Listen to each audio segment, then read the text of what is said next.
குடிச்சு குடிச்சு அதாவது சொல்லுவாங்க, என் புள்ள குடிச்சு குடிச்சு வயிறெல்லாம் புண்ணா போச்சு, கல்லீரலாம் கெட்டு போச்சு, நுரையீரலாம் கெட்டு போச்சு, குடிச்சு குடிச்சு ஏன்டா குடிச்சவரா போற அப்படின்றாங்களே அவங்களுக்கு இந்த மூலிகை ஒரு வரப்பிரசாதம் சொல்லலாம். தம்ம அடிச்சு அடிச்சு நுரையீரலாம் குடிச்சவரா போச்சு அப்படின்றவங்களுக்கு அந்த சளி சார்ந்த பிரச்சனைகளை சரி பண்ணும். அதே மாதிரி குடிச்சு குடிச்சு கல்லீரலாம் குடிச்சவரா போச்சு, வயிறெல்லாம் புண்ணா போச்சு, பாலா போன புள்ள எத்தனை முறை சொல்றது நான் கேட்கவே இல்லையே அப்படின்றாங்களே அவங்களுக்கும் இந்த கல்லீரலை சீரமைக்கக்கூடிய ஒரு அற்புதமான மூலிகை இந்த நான் சொன்ன இந்த மூலிகை எல்லாம் சேர்ந்து. இதெல்லாம் எவ்வளவு நாளைக்கு சாப்பிடணும் ஏங்க? இது நான் என்னன்றேன்னா, பிரச்சனை இருக்கிறவங்க குணமார் வரை சாப்பிடுங்கன்னு சொல்றேன். பிரச்சனை இல்லாதவங்க வாரத்துக்கு ஒரு முறையாவது சாப்பிடுங்கன்னு சொல்றேன். ஏங்க வாரத்துக்கு ஒரு முறை கீரை குழம்பு சாப்பிட மாட்டீங்களா? சாப்பிடுங்க. இது பார்த்தீங்கன்னா அப்படி தரையில் அப்படியே படர்ந்து இருக்கும். ரோட்டு ஓரத்தில், காம்பவுண்ட் ஓரத்தில் எல்லாம் அப்படியே தரையில எல்லாம் படர்ந்து இருக்கும். அப்படியே இந்த மூலிகையோட பெயர், இதை பற்றின விவரங்களை நேயர்களுக்கு சொல்லுங்க ஐயா. கண்டிப்பாங்க ஐயா. நண்பர்களே, இந்த மூலிகை பாருங்க, இதை பாருங்க, கீழேருந்து மேலே வரை உங்களுக்கு ஜூம் பண்ணி காமிப்பாரு.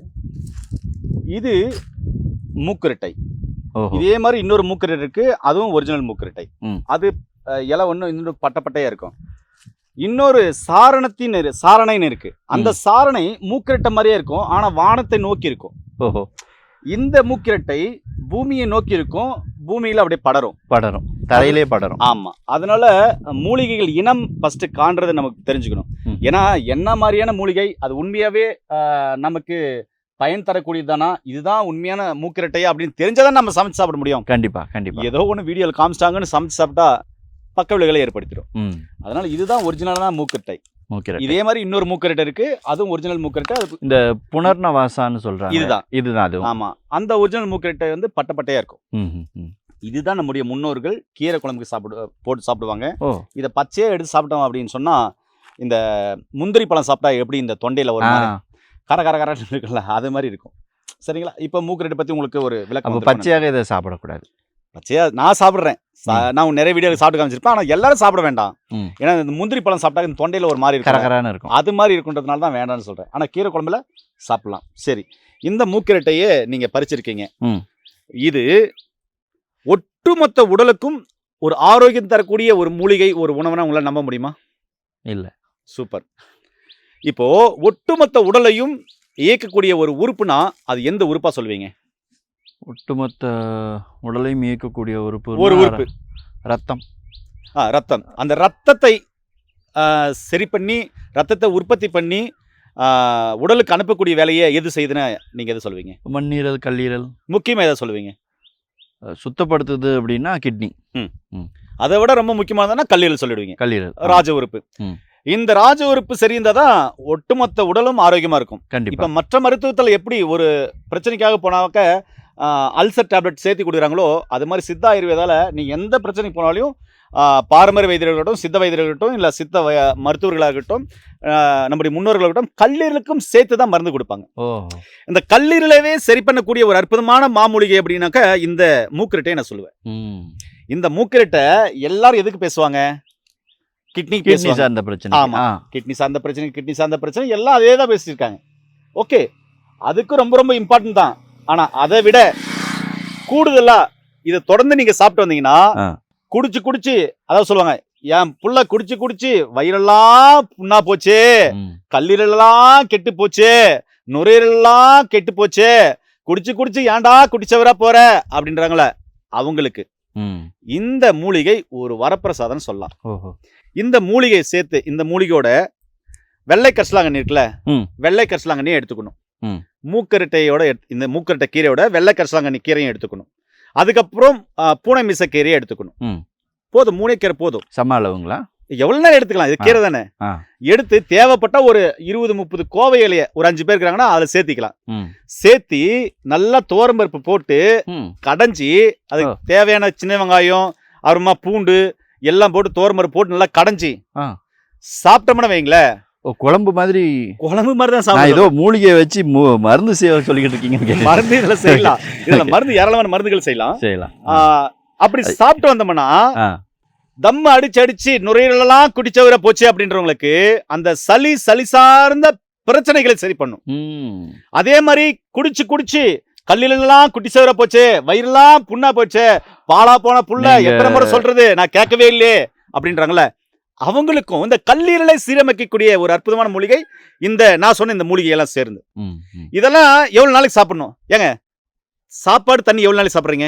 எவ்வளவு நாளும் சாப்பிடலாம். எவ்வளவு நாளைக்கு சாப்பிடலாம்? நான் என்னன்றா நோய்வாய்ப்பட்டவங்க நோய் முருங்கைக்கீரை மாதிரி அகத்திக்கீரை மாதிரி இதையும் அப்படியே சாப்பிட்டுட்டு போக வேண்டியது. ஆமா, அகத்திக்கீரைனாக்க மாசத்துக்கு 2 முறை சாப்பிடலாம். ஏன்னா அகத்திக்கீரை கொஞ்சம் வீரியம். அது எப்படி சாப்பிடணும் என்ன சாப்பிடணும் இருக்கு. இது நான் என்னன்றா பிரச்சனை இருக்கிறவங்க குணமார் வரை சாப்பிடுங்கன்னு சொல்றேன். ம். பிரச்சனை இல்லாதவங்க வாரத்துக்கு ஒரு முறையாவது சாப்பிடுங்கன்னு சொல்றேன். ம். ஏங்க வாரத்துக்கு ஒரு முறை கீரை குழம்பு சாப்பிட மாட்டீங்களா? சாப்பிடுங்க. இது 2 முறை அதாவது நீங்க பிடிக்குது. சொல்றது வந்து கடைந்து சாப்பிடுற கீரையில இதை போட்டு நம்ம தாராளமா சாப்பிடலாம். சாப்பிட்டுக்கலாம். ஒருவேளை ம். டீ காபி குடிக்கிறாங்கல்ல, அவங்க எல்லாம் இதெல்லாம் ஸ்கிப் பண்ணிட்டு, குழந்தைகளுக்கும் சரி பெரியவங்களுக்கும் சரி இதெல்லாம் ஸ்கிப் பண்ணிட்டு இந்த மூலிகையெல்லாம் எடுத்து போட்டு ம். வெஜிடபிள் சூப் எப்படி பண்றீங்களோ அதை பண்ணி ஓ. வெஜிடபிள் சூப்புக்கு பதிலாக இந்த சூப்பை கொடுத்துட்டு வந்தோம்னா வைங்களேன், ம். குழந்தைங்கள்ல இருந்து முதியவர்கள் வரையும் ஆரோக்கியமா இருப்பாங்க. ம்.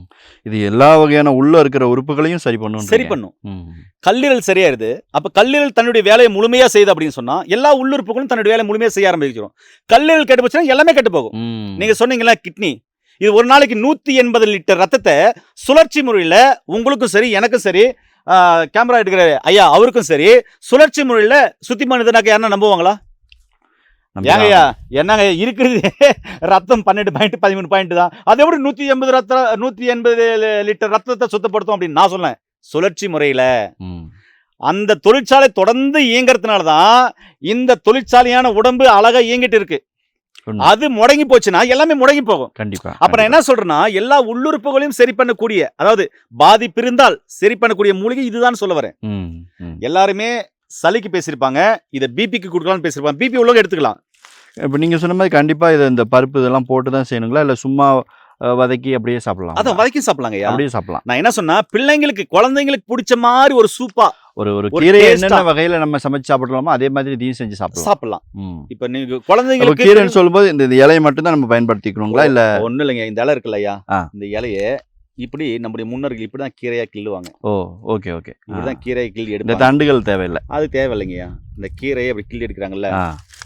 இப்படி கிள்ளி எடுக்கிறாங்கல்ல, ம். இந்த கீரைகளை நல்லா கழுவிட்டு ம். பூச்சி வண்டுகள் எல்லாம் எதுவும் இல்லாம கழுவிட்டு ம். ஒரு பாத்திரத்தில் தேவையான அளவு போட்டு ம். கீரையா கடைஞ்சி ம்.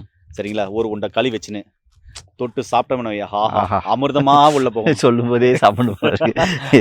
அது மாதிரி ஆ. இந்த மூலிகைகள் இவ்வளவு மகத்துவம் இருக்கு. ம். ம். ரோட்டோரம் இருக்கும், யாருமே கண்டுக்க மாட்டாங்க. இங்க இருக்கிற இந்த மூலிகை நான் எங்கிட்ட சொன்ன என்னை கொண்டு போய் ஒரு அமெரிக்காவில் விட்டீங்கன்னு வைங்களேன், இந்த மூலிகை ஒரு கட்டு நான் 1000 ரூபாய் வித்துருவேன்.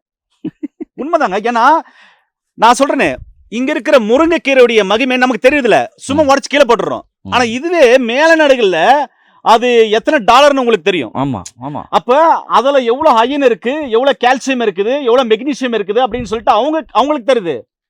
ஆனா நமக்கு நேரடியா கிடைக்கிறதுனால, நிறைய இருக்கிறதுனால, எங்க பார்த்தாலும் இருக்கிறதுனால தெரியல அந்த அற்புதம், அந்த அருமை தெரியல. உண்மை. சாதாரண சொடக்கத்தக்காளி இருக்கு இல்லைங்களா, ம். பாக்ஸில் போட்டு அங்க 6000 ரூபான்னு கொடுக்குறாங்க ம். பழம் ஒரு கேஜி. இங்க சொடக்கத்தக்காளி யாரும் சாப்பிட மாட்டேன்றாங்க.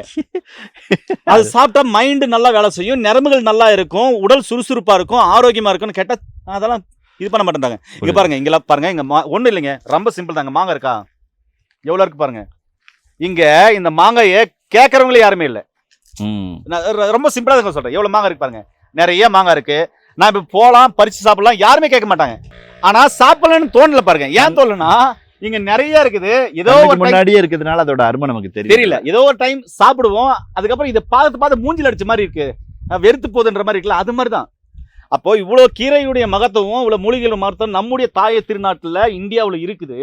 ஆனா இதோடைய மகத்துவம் தெரியல. இதுவே கொண்டு போயிட்டு எங்கிட்ட கொடுத்தா வெளிநாடுல கொண்டு போயிட்டு இதை உலர்த்தி கேப்சூலா போட்டு நான் அனுப்பிச்சேன் அப்படின்னு சொன்னா ஒரு கேப்சூல் 20 ரூபாய் கூட வாங்கி சாப்பிட்றதுக்கு ஆள் இருக்கு. உண்மை. நான் இருக்கிற ஃபேக்டர் சொல்றேன், யார் மனசு காயப்படுத்தல. அப்ப இதனுடைய அருமை தெரியலன்னு சொல்றேன். நோய் ரொம்ப சிம்பிளுங்க ஐயா, நீங்க கேட்ட கேள்விக்கு. நோய் நொடி இல்லாம ஆரோக்கியமா வாழணும்னா கல்லீரல் நல்லா இருக்கணும். கல்லீரல் நல்லா இருக்கணும்னாக்க இது மாதிரி மூலிகைகள் அப்பப்ப எடுத்துக்கணும். அதே மாதிரி இயற்கையான உணவுகள் எடுக்கணும் ஐயா. இன்னொன்னு, பசிச்சாதான் சாப்பிடணும். பசி எடுத்தா என்ன சாப்பிடணும் ஒரு கேள்வி நிறைய பேர் கேட்பாங்க. நீங்க கேட்கல, அவங்க கேட்டுருவாங்க. சரி, பசி எடுத்தா என்னையா சாப்பிடணும்? பசி எடுத்தா இயற்கையான உணவை உங்க புத்திக்கு மனசும் பிடிக்குதுன்னா என்ன வேலை சாப்பிடுங்க. அந்த சாப்பாடு அரை வயிறா சாப்பிடுங்க. திருப்பியும் பசி எடுக்கிற வரையும் உடலுக்கு ஓய்வு கொடுங்க. ஓய்வு கொடுங்க. நம்ம ஆளுங்க செய்யவே மாட்டாங்க. செய்ய மாட்டேன். காலையில் இழந்த உடனே 6 மணிக்கு பிரஷ் பண்ண உடனே ஒரு காப்பு டீ போன உடனே 8 மணிக்கெல்லாம் டிஃபனு. அந்த டீ ஜீரணமாகிறதுக்கு பால் ஜீரணமாகிறதுக்கு 4 மணி நேரம் ஆகும். அது உள்ளே போய் உக்காந்து இருக்கும். திருப்பி இட்லி போட்ட உடனே அதுவும் 2-3 மணி நேரம் 4 மணி நேரம் ஆகும். இல்லை அதில் நான்வெஜ் சாப்பிட்டா 8 மணி நேரம் கூட ஆகும். அப்புறம் இடையில ஒரு டீ, ஒரு ஸ்நாக்ஸு, ஒரு சமோசா. ஏங்க வயிறு என்னதான் எனக்கு புரியல. அதாவது சொல்லுவாங்களே, என் அப்பா தான் சொல்றாரு, டேய் உனக்கு வாழவும் தெரியல உனக்கு சாகவும் தெரியல அப்படின்னு. அது மாதிரி நமக்கு எப்படி வாழ்றதுன்னே நமக்கு தெரியல. எப்படி தூங்கணும்னு தெரியல, எப்படி சாப்பிடணும்னு தெரியல, எதுவுமே தெரிய மாட்டேங்குது. நம்முடைய நோக்கம் நோக்கம் நோக்கம் நோக்கம் எல்லாமே சம்பாதிக்கணும் சம்பாதிக்கணும் சம்பாதிக்கணும், ஓடணும் ஓடணும் ஓடணும் ஓடணும். அப்போ இந்த உடல் எவ்வளோதான் தாங்கும்? ரொம்ப சிம்பிள். நல்ல உணவை எடுத்துக்கோங்க, நல்லா தூங்குங்க, நிம்மதியாக இருங்க. இது மாதிரி மூலிகை எடுத்தால் எந்த நோயும் வராது. நீங்கள் சொல்கிறத பார்த்தா எல்லாரும் தினமும் கூட இதை சாப்பிடலாம் போல இருக்கு. அந்த அளவுக்கு உடம்பு மக்கள் கேட்டு போயிருக்கு. பிரச்சனை இருக்குன்னு வைங்களேன், இதை நீங்கள் தினமும் சாப்பிடலாம். ஒரு கல்லீரல் பேஷண்ட் நம்மக்கிட்ட வந்தாங்க. டாக்டர்கள் ஆலோசனைப்படி மருந்துகளை கொடுத்தோம். வரும்போது ஸ்ட்ரெச்சில் தான் தூக்கிட்டாங்க. ஒரு சில பிரபலமான ஹாஸ்பிட்டலுக்கெல்லாம் போயிட்டு கல்லீரல் முழுமையாக செயலிழந்துருச்சு. அவங்க ஏன்னா அவங்க எல்லாமே ஸ்கேனெல்லாம் எடுத்திருக்காங்க, அதுக்கப்புறம் பிளட் ரிப்போர்ட் எடுத்திருக்காங்க, ஃபைப்ரோ ஸ்கேன் வேறு எடுத்திருக்காங்க அதுக்குன்னு. அதுக்கப்புறம் கிட்னியும் பாதிப்பட்டிருக்கு, வயிறு வீங்கிருச்சு அப்படின்னாலாம் சொல்லி வந்தாங்க. ஒன்றும் இல்லை, ஒரு சில மூலிகைலாம் கொடுத்து இந்த மூலிகையோடு சேர்த்து சாதாரண கத்தாழை இருக்குல்ல, அந்த கத்தாழையை வேர் எடுத்தோம்னா பாம்பு மாதிரி போகும். இப்படி அந்த வேரை க்ளீன் பண்ணி கட் பண்ணி அதில் ஒரு சில மூலிகைலாம் போட்டு கசாயம் பண்ணி காலையில் 50 சாயந்தரம் எம்எல் கொடுக்க சொன்னேன். 3 நாள் கழிச்சு அவங்க ஃபோன் பண்ணுறாங்க. ஃபோட்டோ கூட வேணுமா தான் காமிக்கிறேன். எழுந்து பக்கம் சாப்பிட்றாரு. இப்போது 2 இட்லி சாப்பிட்டாராம், 2 வேளை கஞ்சி குடிச்சிருக்காரு. இடையில அவர் அடம்பிடிச்சி எனக்கு ஸ்வீட் வேணும்னு கேட்டாரா. நான் சொன்னேன் நாட்டு சக்கரை 4 ஸ்பூன் கொடுங்கன்னு சொன்னேன். அதுக்கப்புறம் சீக்கிரமாக செரிமானமாகக்கூடிய கஞ்சி வகைகளை நீர் ஆகாரம் மாதிரி கொடுங்கன்னு சொல்லியிருக்கேன். இந்த மருந்தையும் எடுக்க சொல்லியிருக்கேன். இப்போ நல்லா இருக்காரு. இப்போ மட்டன் கேட்குறாரு. நான் சொன்னேன் மட்டன் நல்லா கொடுத்துடாதீங்க அப்படின்னு. ஆசை பாருங்க. இப்போ பசிக்குதுன்றாரு, இப்போ யூரின் போகுது, நல்லா மோஷன் போகுதுன்றாங்க. அப்போல்லாம் எதுவுமே இல்லை. சாதாரண மூலிகைகள் இந்த மாதிரி விஷயங்கள் இருக்குங்கய்யா. படுத்திருக்கிற கூட எந்திரிச்சு நடக்கக்கூடிய மூலிகை அப்படின்னு சொல்லலாம். ஏன்னா இது மட்டும் இல்லை, ஒரு சில மூலிகைலாம் சேர்த்து நம்ம அவருக்கு கொடுத்தோம். ஏன்னா பேஷண்ட்டுக்கு தகுந்த மாதிரி, நோய்க்கு தகுந்த மாதிரி நம்ம மூலிகைகள் மாற்றுவோம். ரொம்ப சிம்பிளுங்க ஐயா. நீங்கள் கேட்ட கேள்விக்கு இதுதான். நோய் வராமல் தடுக்கணும்னா இது ஒரு அருமையான தீர்வு. ரொம்ப ரொம்ப நல்ல விஷயங்க ஐயா. ஆனால் இதுதான் உண்மையான மூக்கரட்டியான பார்த்து சாப்பிடணும். இதுதான் விஷயம். நம்ம சாரணையா மூக்கரட்டையான்னு தெரிஞ்சு சாப்பிட்டுக்கணும். சக்தி சாரணை இருக்கு, சாரணை இருக்கு, சக்காலத்தி சாரணை இருக்கு, இதெல்லாம் நிறைய இருக்குது. இதெல்லாம் பார்த்து கண்டுபிடிக்கணும். அப்போ உங்களுக்கு அடையாளத்தை காமிச்சிருக்கேன். பூமியை படர்ந்து, அதாவது பூமி தரையோட தடையா படர்ந்து தான் அது வந்து பூமியை சார்ந்து. ஆமா ஆமா. வானத்தை நோக்கி இருக்கக்கூடியது சாரணன்னு சொல்லுவாங்க. சக்தி சாரணன்னு ஒன்று இருக்கு. சக்தி சாரணே மூக்கரிட்ட ஒன்று இருக்கு. அது ரொம்ப அற்புதமானது. அது இன்னும் சூப்பராக வேலை செய்யும். அது எளிதாக கிடைக்காதுங்களா? அது காட்டு ஓரங்களில், ஆறு ஓரங்களில் இருக்கும். நான் வேணும் தான் இன்னொரு வீடியோவில் நான் உங்களுக்கு காமிக்கிறேன். நல்லதுங்க நல்லதுங்க. இந்த வீடியோ கண்டிப்பாக உங்களுக்கு பிரயோஜனமா, மக்களுக்கு பிரயோஜனமாக இருக்குன்னு நினைக்கிறேன். இல்லை, எல்லாருக்குமே இது பிரயோஜனம் தான். கேமராமேன் முதல் கொண்டு எல்லாருக்குமே பிரயோஜனம் தான். எல்லாருக்குமே உள்ளுறுப்புகள் பாதிக்கப்பட்டு தான் இருக்கு. ஏன்னா நிறைய பேர் டெஸ்ட் எடுக்காததுனால ஆரோக்கியமாக இருக்கும்னு நினச்சிட்டு இருக்கிறோம். ஆமாம். ஆனால் டெஸ்ட்டே எடுக்க வேணாம் அப்படின்னா வாரம் நம்ம இந்த மூக்கிரட்டை கீரை நம்ம இதெல்லாம் வந்து நம்ம தேடி போய் வாங்கும்போது தான் விவசாயம் பண்ணுறவங்களும் இதை ஒரு விவசாயமாக பண்ண ஆரம்பிப்பாங்க. இதையும் சேகரித்து நமக்கு கொண்டு வந்து கொடுப்பாங்க.